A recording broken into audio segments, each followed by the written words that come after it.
जो चैनल से जुड़े हैं उन सभी विद्यार्थियों को यानी धन्यवाद देता हूँ।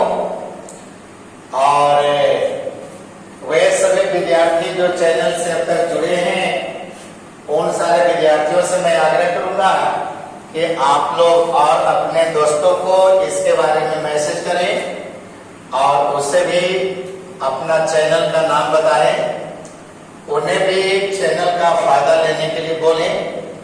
और मतलब जितना हो सके आप लोग भी चैनल के माध्यम से जो वीडियो भेज रहे हैं आप लोग सही सलामत अध्ययन करते रहे।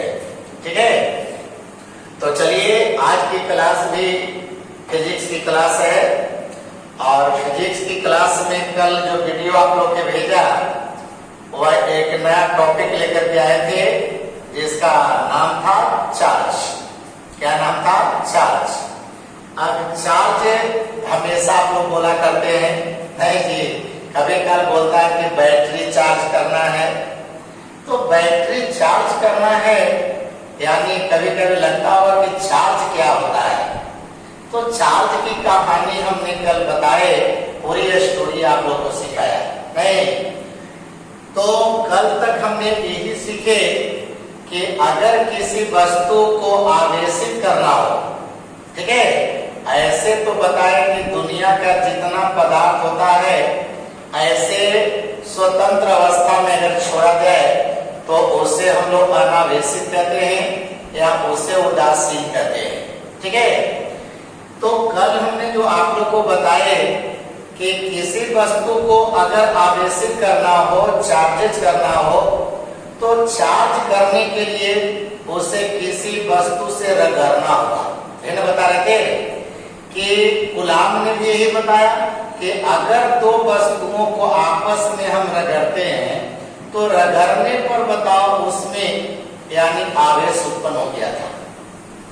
लेकिन गुलाम से लोगों ने जब पूछा इस बात को कि आखिर बताओ दो पदार्थों के बीच में आपसी रगड़ की जाती है तो रगड़ करने पर आखिर उसमें आवेश उत्पन्न क्यों हो जाता है। ठीक है, आपको भी लगे जी कि बताओ कि हमने बताया कि कांच की नली है और उसको रेशम से अगर रगड़ रहे हो तब बोला कि सर कांच की नली पर धन आवेश आ गया और रेशम की धागा पर ऋण आवेश आ गया। तो एक पर धन आवेश आ गया और एक पर ऋण आवेश क्यों उत्पन्न आ गया, इसका कारण क्या हुआ? तो इस प्रश्न का जवाब एक लंबे समय तक फिजिक्स में बनी रही, इसका जवाब नहीं मिल पा रहा था।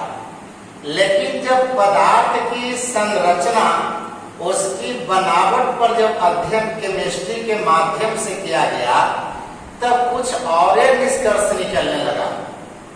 वो निष्कर्ष क्या निकलने लगा तो सुनिएगा। अब केमिस्ट्री के अनुसार अगर हम चलते हैं तब तुम लोग सभी विद्यार्थी जानते हो कि दुनिया में जितनी पदार्थ होती है वह सभी पदार्थ परमाणुओं का बना होता है। किसका बना होता है?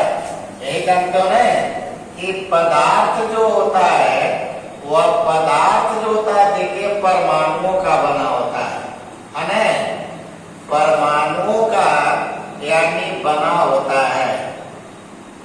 और ये भी जानते हैं सभी लड़के तथा आप लोग जानते हैं कि परमाणु जो होता है और किस के बारे में, तब परमाणु के बारे में सभी लड़के तुम जानते हो कि परमाणु जो होता है वह उदासीन होता है। क्या होता है?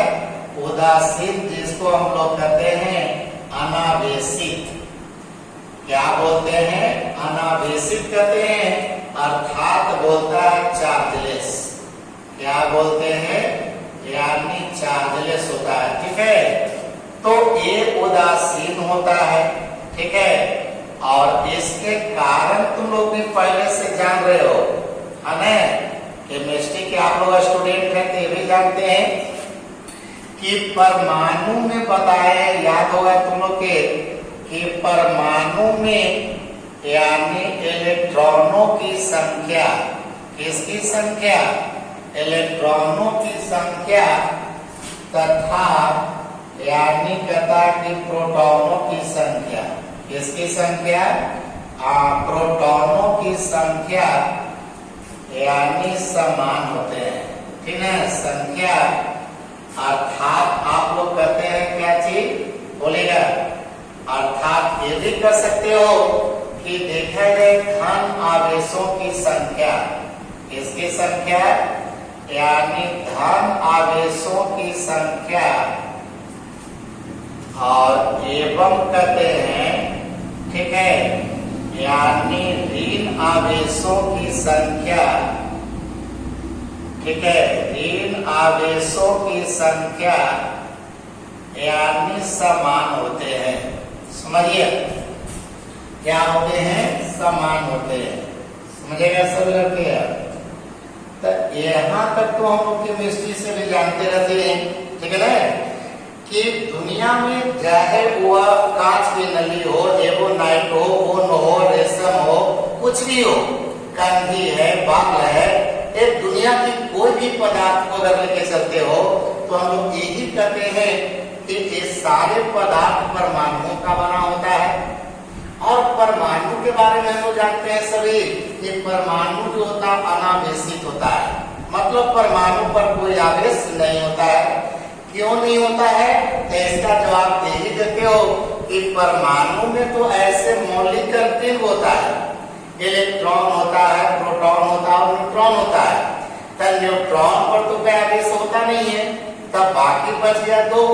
तब एक प्रोटॉन होता है, दूसरा इलेक्ट्रॉन होता है। अब प्रोटॉन पर धन आवेश होता है और इलेक्ट्रॉन पर ऋण आवेश होता है, ठीक है।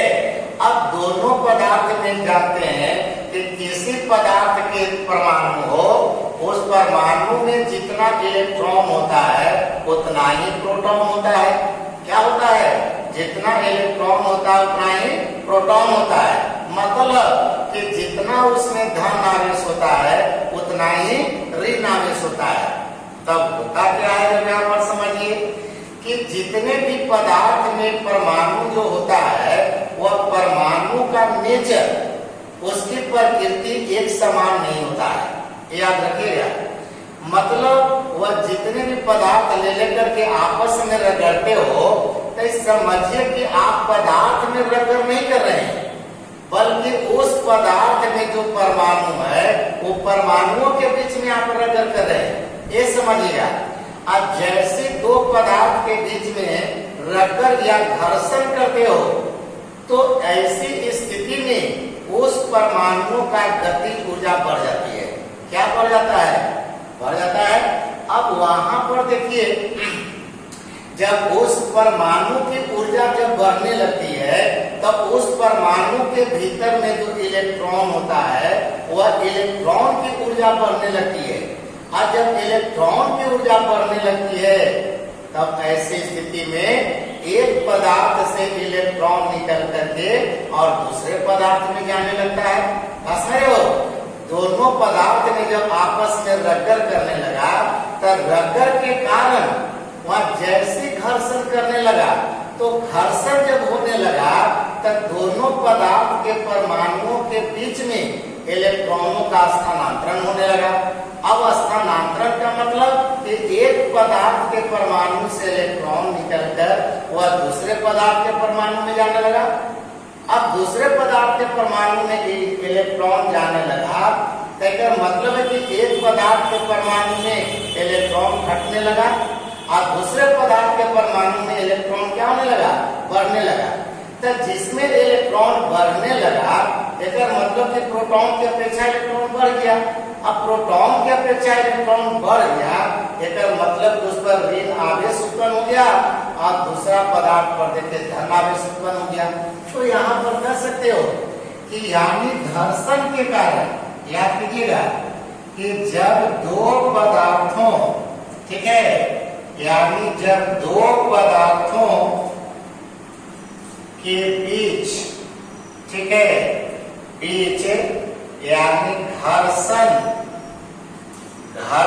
कराया जाता है, ठीक है जी, घर्षण कराया जाता है तब उनके परमाणुओं के बीच, ठीक है ना, परमाणुओं के बीच, ठीक है, परमाणुओं के बीच, समझिएगा, बीच हम लोग कहते हैं कि इलेक्ट्रॉनों का, ठीक है, यानी इलेक्ट्रॉनों का यानी स्थानांतरण, ठीक है, क्या बोलते हैं, स्थानांतरण होने लगता है, ठीक है, स्थानांतरण होने लगता है, जिसके कारण, ठीक है, जिसके कारण हम लोग कहते हैं, ठीक है, कि एक पदार्थ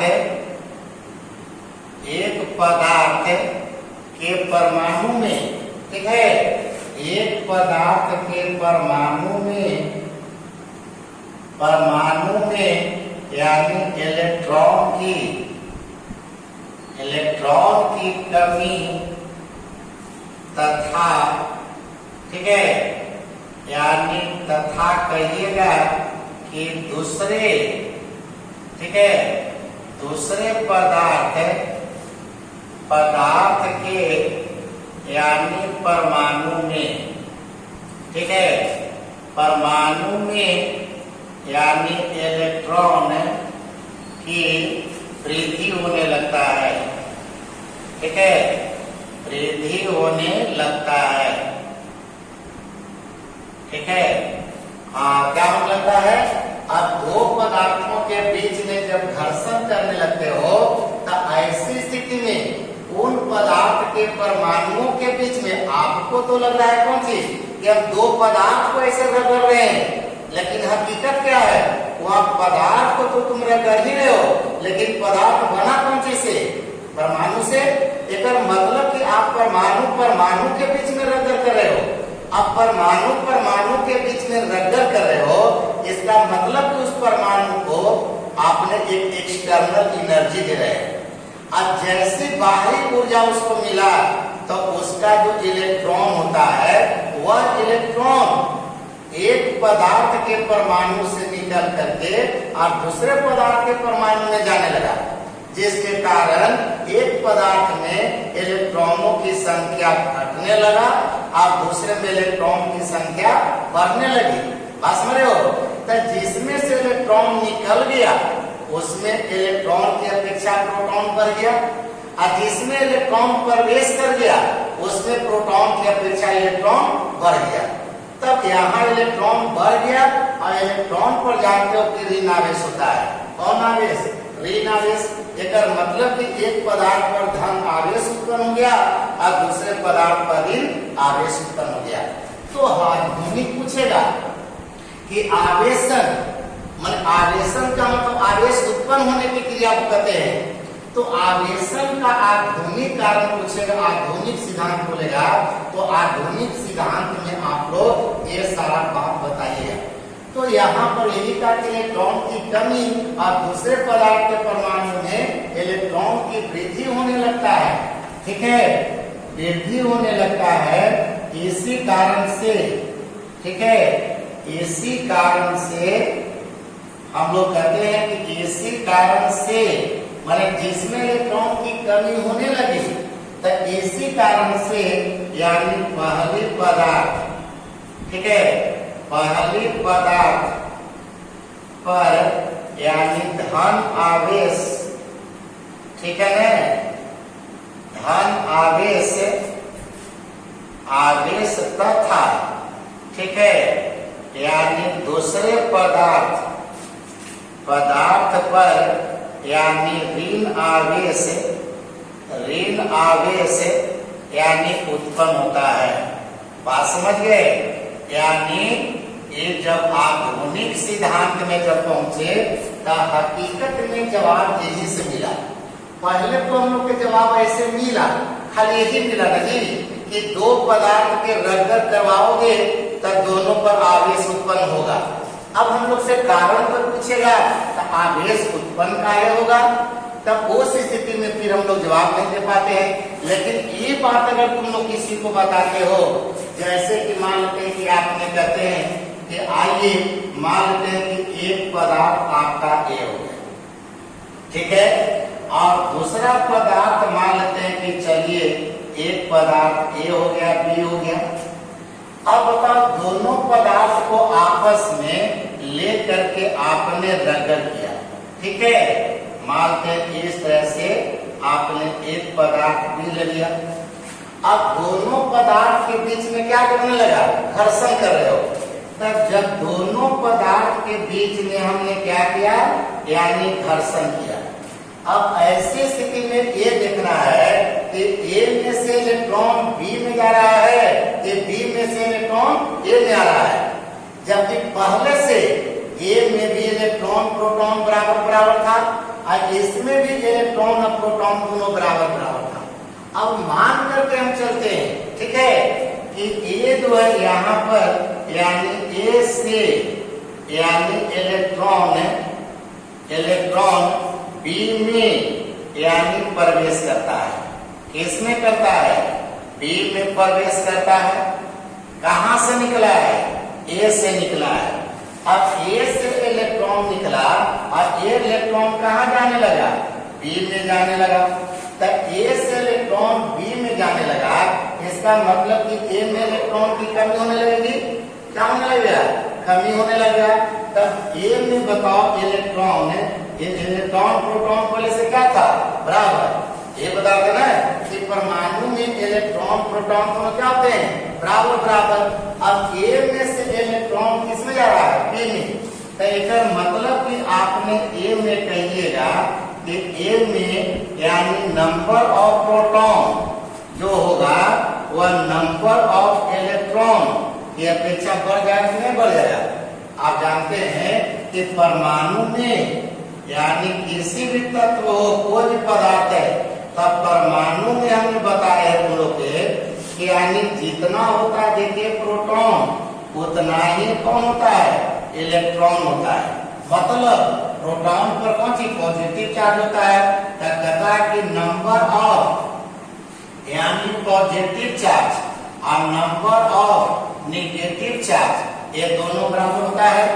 लेकिन जब ए में से इलेक्ट्रॉन किसमें गया, बी में, तो एक मतलब कि ए में से इलेक्ट्रॉन बी में गया और प्रोटॉन तो कहीं जा नहीं रहा है, तो प्रोटॉन तो 10 के 10 रह गया। अब इसमें इलेक्ट्रॉन इसमें चल गया, एक मतलब कि इसमें प्रोटॉन ज्यादा हो गया और इलेक्ट्रॉन कम हो गया। तब प्रोटॉन ज्यादा हो गया इसमें ए में और इलेक्ट्रॉन घट गया। अब बताइए तब ए में प्रोटॉन बढ़ गया और प्रोटॉन पर कौन आवेश, धन आवेश होता है। इसलिए हम लोग कहेंगे कि बताओ ए जो होगा ए पर यानी धन आवेश उत्पन्न हो जाएगा। कौन आवेश, धन आवेश उत्पन्न होगा।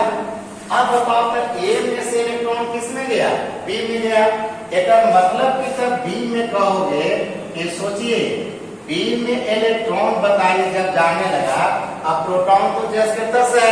एक मतलब कि बताओगे इसमें जो नंबर ऑफ इलेक्ट्रॉन होगा वह प्रोटॉन की अपेक्षा क्या हो जाएगा, बढ़ जाएगा नहीं। अब सोचो ना, मान लो इसमें 20 इलेक्ट्रॉन है, 20 प्रोटॉन है, मान के चलिए तब 20 इलेक्ट्रॉन है, 20 प्रोटॉन है और इसमें से 5 इलेक्ट्रॉन निकल के इसमें चल गया। एक मतलब कि प्रोटॉन तो 20 के पीछे रह गया, लेकिन इलेक्ट्रॉन कितना हो गया, 15 हो गया। अब इसमें केवल इलेक्ट्रॉन गया, 5 इलेक्ट्रॉन चल गया, तो तब प्रोटॉन की अपेक्षा इसमें इलेक्ट्रॉन 5 ऊपर गया कि नहीं। अब इलेक्ट्रॉन बढ़ने का मतलब इलेक्ट्रॉन पर कौन आवेश होता है, ऋण आवेश होता है। ठीक है, बिल्कुल सही। तो ए में बताओ इलेक्ट्रॉन घटा और बी में इलेक्ट्रॉन बढ़ा। एक मतलब कि बी में ऋण आवेश बढ़ गया और इसमें ऋण आवेश घट गया। इसीलिए कहते हैं कि ए पर धन आवेश उत्पन्न होने लगा और बी पर ऋण आवेश उत्पन्न होने लगा। बस समझ गया। तो ए पर देखा जाए, हम लोग कहते हैं कि देखा जाए धीरे धीरे जो होता है यहाँ पर धन आवेश उत्पन्न होने लगा और जितना इस पर धन आवेश उत्पन्न होने लगा उतना ही इस पर क्या होने लगा, ऋण आवेश उत्पन्न होने लगा। अगर मान के इस पर 5 कूलाम धन आवेश आया, एक मतलब कि इस पर 5 कूलाम ऋण आवेश आया कि नहीं। कारण कि मान के इसमें से 5 इलेक्ट्रॉन निकला, तब 5 इलेक्ट्रॉन निकला तब 5 वो धन आवेश आया और इसमें 5 इलेक्ट्रॉन प्रवेश कर गया एकर मतलब इसमें 5 गो ऋण आवेश बढ़ गया, एकर मतलब इस पर ऋण आवेश आ गया और इस पर धन आवेश हो गया। तो शॉर्टकट में ये भी कर सकते हो, अगर तुमसे पूछेगा कि आवेशन का मुख्य कारण क्या है, तो आप लोग शॉर्ट में कह सकते हैं कि आवेशन का मुख्य कारण होता है इलेक्ट्रॉनों का स्थानांतरण। इलेक्ट्रॉनों का स्थानांतरण के कारण ही समझिए कि दो पदार्थ आवेशित होते हैं। जब तक दो पदार्थों के बीच में इलेक्ट्रॉनों का स्थानांतरण नहीं होगी तब तक समझिए उस पर आवेश उत्पन्न नहीं होगा। क्लियर है? इतना समझ गए सभी? तो रगड़ तो एक कारण था, लेकिन रगड़ के पीछे जो स्पष्टीकरण होना चाहिए कि रगड़ से उस पर आवेश क्यों उत्पन्न हो जाता है, ये बात जो है कूलाम के जमाने तक लोग नहीं जाता था। लेकिन आधुनिक वैज्ञानिकों का जैसे आगमन हुआ और इसको रसायन केमिस्ट्री के दृष्टिकोण से अगर इसकी व्याख्या करने लगा लोगों ने, तब जाकर के स्पष्ट हो गया कि हकीकत में दो पदार्थों के बीच में जब रगड़ की जाती है तो रगड़ के कारण आवेश क्यों उत्पन्न हो जाता है। तो एक समझिए आवेशन का कारण क्या है, ये आप लोग समझ गए, वो दिक्कत नहीं होगा? दिक्कत है? बोलिए, समझ गए ना वीडियो पर आपसे? तो यहाँ पर दिक्कत नहीं होनी चाहिए। आप देखिएगा, तो आप लोग को हमने जो बताए थे कल कि देखिए यहाँ पर जो विद्युत हो गया आवेश, वो आवेश दो प्रकार का हो गया। तब एक हो गया तुम्हारा स्थिर विद्युत हो गया और एक को कहते हैं धारा विद्युत हो गया। क्या हो गया? धारा विद्युत और स्थिर विद्युत। तो ये समझिए का मतलब क्या हुआ कि यहाँ पर करते कल बताए थे कि सजातीय आवेशों या विजातीय आवेशों के बीच में एक आकर्षण या विकर्षण बल लगता है। तो आकर्षण या विकर्षण जो बल लगता है जिसको हम लोग विद्युतीय बल कहते हो, कौन बल कहते हैं? विद्युतीय बल।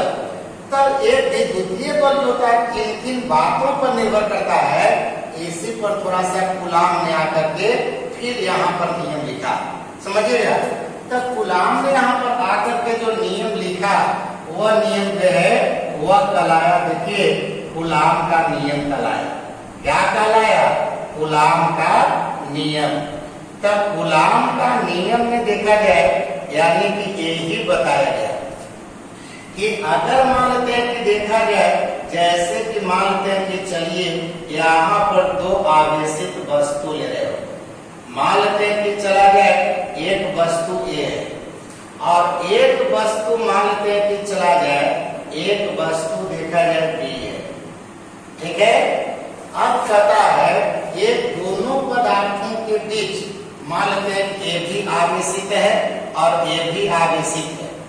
इस पर मानते हैं कि चलिए Q1 कूलाम आवेश है और इस पर मानते हैं कि Q2 कूलाम आवेश है। अब दोनों आवेशों के बीच के जो दूरी है, एक दूरी मानते हैं कि r मीटर है। क्या है जी? r मीटर है। अब बताओ तुम लोग यही कहोगे कि अगर सजातीय दोनों पर एक ही तरह के आवेश होगा तब तो विकर्षण बल काम करेगा, लेकिन अगर दोनों पर मानते हैं विजातीय आवेश रहेगा तब क्या होगा? आकर्षण होगा। ये तो जान रहे हैं। अब यहाँ पर मानते हैं कि चलिए यानी दोनों के बीच में ये बल काम कर रहा है, कौन काम कर रहा है? F काम कर रहा है। तब देखिए ये दोनों आवेशित वस्तु है, इस पर आवेश है Q1 कूलाम और इस पर आवेश है Q2 कूलाम।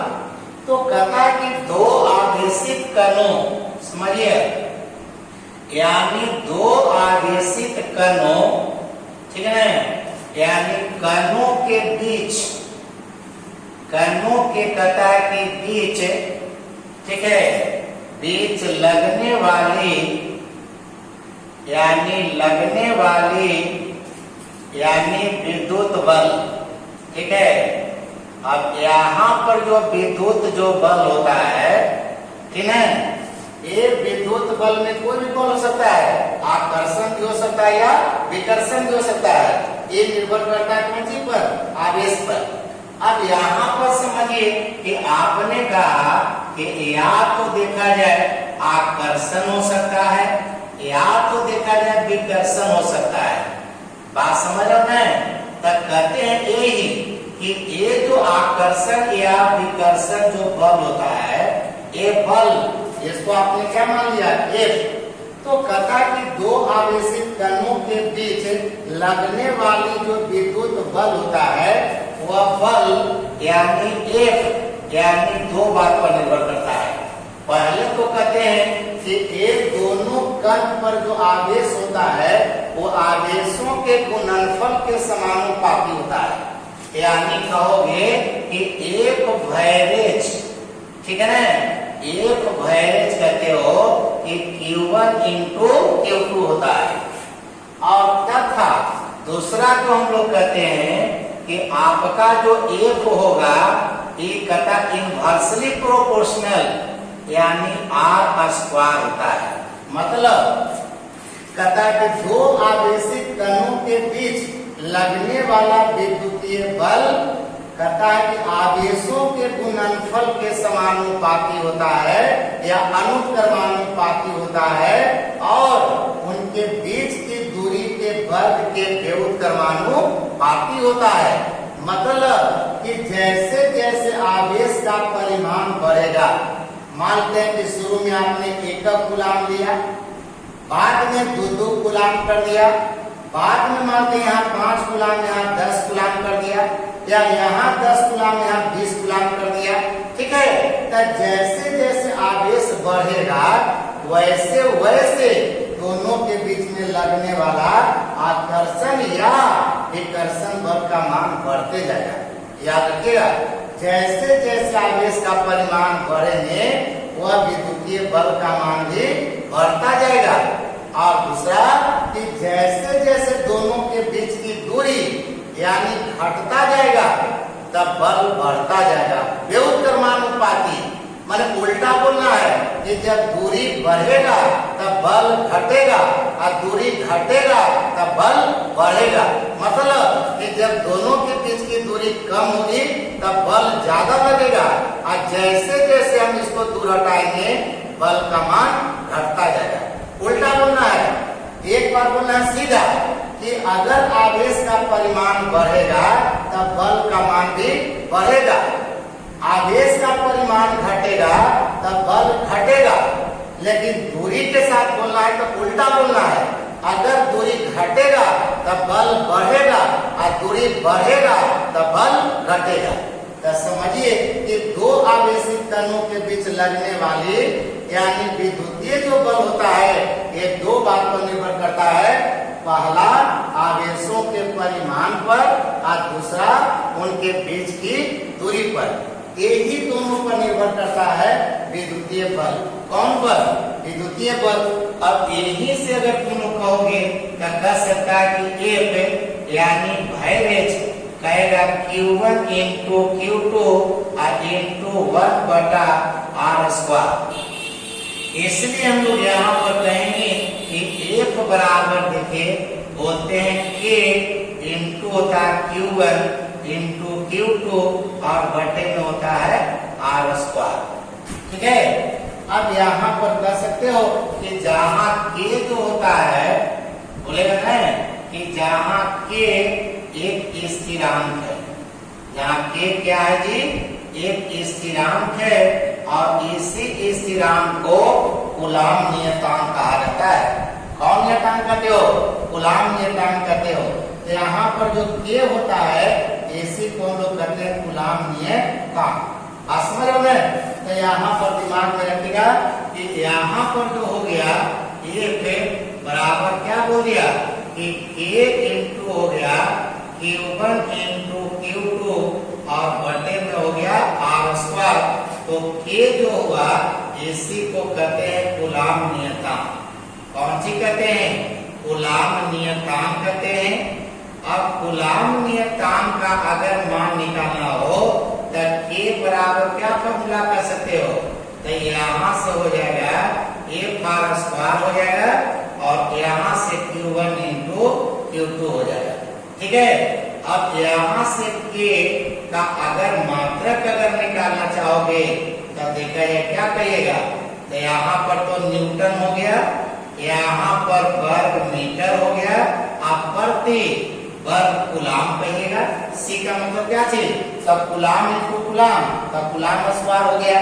तब कूलाम नियतांक का अगर मात्रक कहेगा तब बोलते हैं न्यूटन पर मीटर प्रति वर्ग कूलाम। बात समझ गए। तो इस हालात में देखिए कभी कभी k का मान पूछ देता है, तो k का जो मान हो जाता है वो याद करेंगे कि 9 गुना 10 के पावर 9 इतना न्यूटन यानी वर्ग मीटर प्रति वर्ग कूलाम। तो ये देखा जाए तुम्हारा एक कूलाम नियतांक का मान होता है और एक कूलाम नियतांक का मात्रक होता है। तो अब हम उम्मीद करते हैं कि आप सभी स्टूडेंट्स आवेशन का मुख्य कारण समझ गया होगा और आवेशित कणों के बीच में जो बल लगता है वह बल किन बातों पर निर्भर करता है। इतना सभी बच्चे आप लोग समझ गए हैं और अगर इतना आप लोग सभी बच्चे समझ गए वीडियो को तो निश्चित है कि आने वाला क्लास में आप आराम से अगला टॉपिक समझ जाएगा। इसलिए फिलहाल तुम लोग इतना तक समझना, फिर अगले वीडियो में भेजेंगे। ठीक है, तो आज यहीं पर क्लास को स्टॉप करते हैं। धन्यवाद, गुड नाइट।